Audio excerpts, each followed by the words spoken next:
I'm in the zone, the blunder zone. What's going on, guys? Today, we are going to be ranking the individual chess pieces.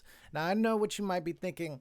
Blunder, how could you objectively rank each chess piece against each other? Well, I mean, let's be honest, guys. There actually is already a rating system for that, an actual point system. But I got my own takes, you know what I'm saying? As somebody who has reached the heights of over 400 elo, I think that I am, qualified to speak about it. So let's go ahead and get into it. We're going to go ahead and start out. We're going to go ahead and start out swinging. We're going to go ahead and put Bishop in A tier. Now, listen, truthfully, I want to put Bishop in B tier because as useful as it is, especially in the end game, whenever it comes down to that long distance sniping ability that it has, I don't know, man. There's just times where Bishops can feel kind of meh. And what I mean by that, most of the time has to deal with the fact that like you tend to lose one and then you just have, you have one colored bound bishop, and that can make it much more difficult to, get the dub depending on what your opponent plays, what they has, how they set up their pawns and the rest of their pieces. They might be able to set it up in a way to where your bishop kind of becomes, unusable just because it no longer can attack and defend the way that it needs to. But again, it definitely still has a lot of pros to it. The end game capability is great. It's not as useful though in tight quarters. So, like I said, overall, a very strong piece. Truthfully, I want to put it in the B tier, but just based off of the rankings of the other things, I think I'm going to go ahead and have to put it in the A tier.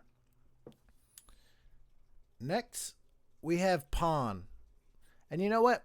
I really want to put Pawn in the S tier because, quite frankly, I can't say that a pawn is worse than a bishop, right? But the thing is, I feel like a pawn, we have to think about everything else that it does, and this is why I think that it belongs in A tier. And listen, Bishop, for you Bishop enthusiasts, Bishop is holding on by a thread, making it in the A tier. I'm going to be completely honest with you, all right? All right? I understand that a bishop, against a singular pawn is definitely much more powerful, but let's not pretend like pawns don't have a little army behind them. You know what I'm saying? All right. A lot of people are going to think that pawns are just this little little helpless guy, but let's be honest here. Let's think about pawn chains. Let's think about attacking, defending. Let's think about castling. The fact that the main protector of your king is the pawns. And I think that's something that has to be taken into account for, as well as, like, let's not forget, guys, pawn promotion. All right. And the only thing, there's so much you can do from that in itself. I mean, we got some of the most goated moments. Remember, Hikaru ended up getting like 5 pawn promotions for the rooks to get a staircase rook checkmate. It was disgusting. Kind of impractical for what we're here for. But listen, the pawn promotion is massive. You got to think queen, of course, 9 times out of 10 is what you're going to want, right? And let's be honest, guys, we've definitely all had games where when you hit that pawn promotion, sometimes the enemy player just goes ahead and resigns. So your opponent goes ahead and calls it a day all because of that. And let's not forget about the albeit much more rare, but just chef's kiss pawn promotion to knight, right? And forking the king and the queen. Beautiful. All right. Beautiful. So yeah, don't sleep on the pawn, guys. Don't forget, you know what I'm saying? Also, there's like 8 of them, so like, let's be honest here, guys. It's absolute force. They're force. They don't play around, and they will jump your ass if need be. Now, moving on, I don't think this is a hot take. In fact, she gets her own little design. Badass piece. Let me tell you, the queen is the attacker, the defender, the protector. She is the assassin. She does everything and anything. She is the songbird, you know what I'm saying, of BioShock 3, which is a very niche reference. But basically, she's going to keep coming and coming and coming and attacking. And you can't do nothing, Now, obviously, the queen, she could be used a lot more tactically than that. But especially on the lower elos, I see a lot of people struggle with early queen games. I personally, when you hit like Chad levels like I have of, Elo over 400 rating, you don't really get caught up by stuff like that. You know what I'm saying? Like, you're not gonna see me slip up to a 4-move checkmate, and hopefully this doesn't, get edited and cut to me one day getting caught by the 4-move checkmate. But that's not gonna happen. Listen, she's powerful, she's loyal, she's willing to die for the king. Honestly, like everybody needs a queen like her. All right, fellas. But yeah, I don't really think that that's a crazy take. I think most people would agree. Yeah, honestly, I think all people would agree that the queen is an S tier. I'm not trying to hear any, well, actually, no, none of that. All right, everybody, that's why she's worth the most points other than the king, wow, priceless. But listen, we're going to go ahead and move on to the king. I'm putting king C tier, guys. I'm putting king C tier. And the reason why I'm putting king C tier is because I do think that the king is a powerful piece. But he's only really powerful in the end game, where you could start pushing to develop him forward without having to worry about more and more threats.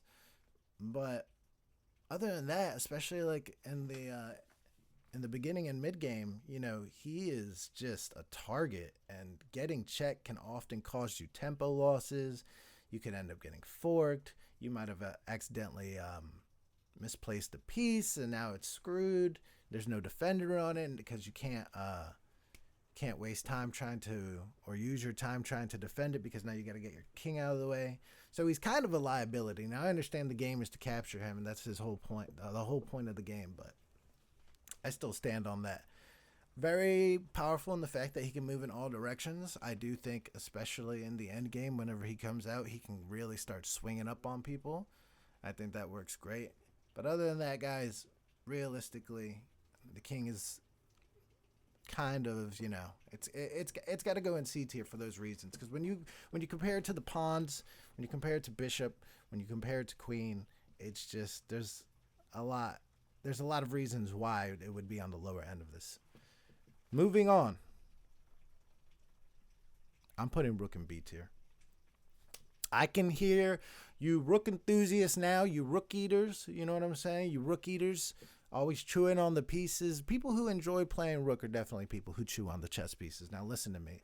I understand you guys like to go up, down, left, right. I get it. That's your whole thing. That's your whole personality. You guys probably play the crane game nonstop at Dave & Buster's. Little kids are trying to come through and play, and you're not having any of it. And you tell them to get the hell out of the way, and you're going to keep playing. You already wasted $50 of your mom's money, and now here you are trying to play rook. You're bothering me. I'm trying to climb on Elo, and you want to use like the rook for whatever. But listen. Here's why I want to rank it there. It does kind of come down to personal preference, admittedly. You know what I'm saying? I know, I get it. Wow, biased take. But listen, there's a lot less elegance when it comes to the rook compared to all the other pieces. Not that elegance matters, because obviously brute force can work, especially, with a piece like that. It is like the... I don't know. It's just the rook is like the Michael Chandler of chess pieces. If you know, you know. But it's just it's super powerful, but super just people who like rooks eat rocks. Like there's no other way about it. I don't know how else to explain it. He doesn't come out until later in the game. You can't get him out from castling, but later in the game you tend to actually start to be able to develop your rooks. And get them going. Now, not always, and oh my God, I can already hear you people who have reached over 1,000 being like, well, actually, well, no, listen, it's a super powerful piece, but again, a bit of a slow starter, and the up, down, left, right, it's kind of just like brain dead design compared to the other ones. I said what I said, and I stand on that, but I can't deny its impact, and it's, listen, I've definitely won games off of the rook ladder checkmate. So shout out to the rook, but I got to go ahead and put it in B tier. Now for you knight enthusiast, knight's going in A tier. Knight is going in A tier, dude. I do not care, and it gets its own design. And you guys might be wondering why knight? Why, like, I understand. I believe, and oh my God, I can hear the comments already. I believe it was Kasparov who had made a quote about, or he was talking about another GM who had spoke about how the bishop is worth just a little bit more than the knight. I think they said it was like 3.15 or 3.25 compared to the knight 3.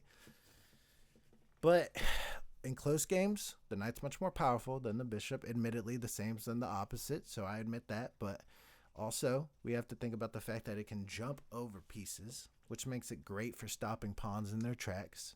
Makes it harder for the enemy to develop their pawns and their other pieces, excuse me.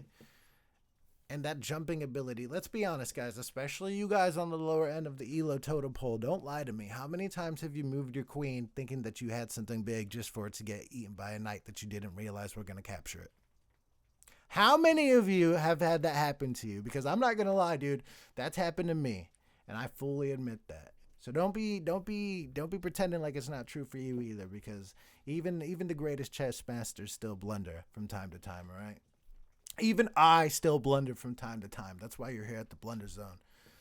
I personally have a bit of a bias for the knight. I think that the knight is an exceptional piece. I think the jumping ability is so cool design. You know, I think that's a lot cooler than up, down, left, right, you know, personally. But yeah, guys, the knight definitely got to be an A tier candidate. Can make so much happen. You could play it in the early game, the mid game, the end game. You can do so much with it. And there's a lot to finesse with it. I feel like there's a bit of a higher skill floored, skill ceiling to it. You know, you can use all these pieces, of course, but like using your knights well, I feel like can really pressure your opponent to not be able to play the game that they want to play.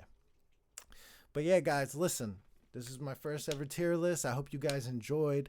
Please feel free to comment, like. Let me know what I got right in the comments. Let me know what I got wrong in the comments. You know, for all you higher level players, go ahead and let me know how trash my opinions were. But no, also, if you guys have any information or advice or anything or any kind of feedback you want to give, please put it in the comments, because I love to hear it, and also because I'm always willing to learn.